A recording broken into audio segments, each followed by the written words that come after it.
The wedding industry is booming again as many Central Indiana couples tie the knot after a 2-year delay.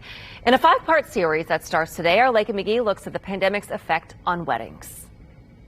Maybe you went from just friends to a little something more during the pandemic, and then COVID canceled your wedding. Yep, that happened to me too. Now, eventually my husband and I did tie the knot, but this is happening to many brides, and some of you even proposed in unique ways. Will you marry me?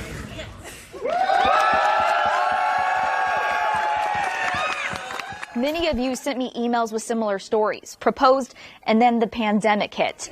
So I asked on Facebook for you to share your stories with me. And that's when I met Jennifer Keller. It seemed like everything was just kind of stacked against us. She got engaged after her now husband convinced her to get on a plane during the height of the pandemic. And I had kind of thrown a fit, like, I'm not flying right now. I'm not going anywhere. Like, I'm not sitting on a plane wearing a mask. But she went.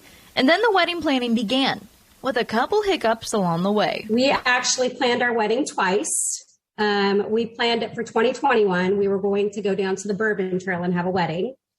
And after about 3 of the distilleries declining due to the pandemic and not wanting to make a lot of commitments, we're like, okay, fine, we're just going to push it out. We'll just push it out to 2022. And then her fiance's father was diagnosed with cancer and passed away. Things kept happening and we couldn't get married. I kept going back to, well, should we get married? Like, is this a sign?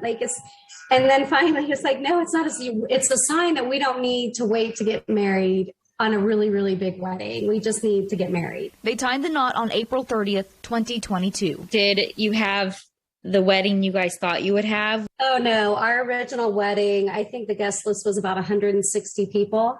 This wedding had 8 people. But things started falling into place. She married the love of her life after many obstacles, but she'll remember the journey. And I think that's the reality of it, is just being accommodating to all of the restrictions that can come about. Because I don't feel like we're done with it. So I think we just got to work around it.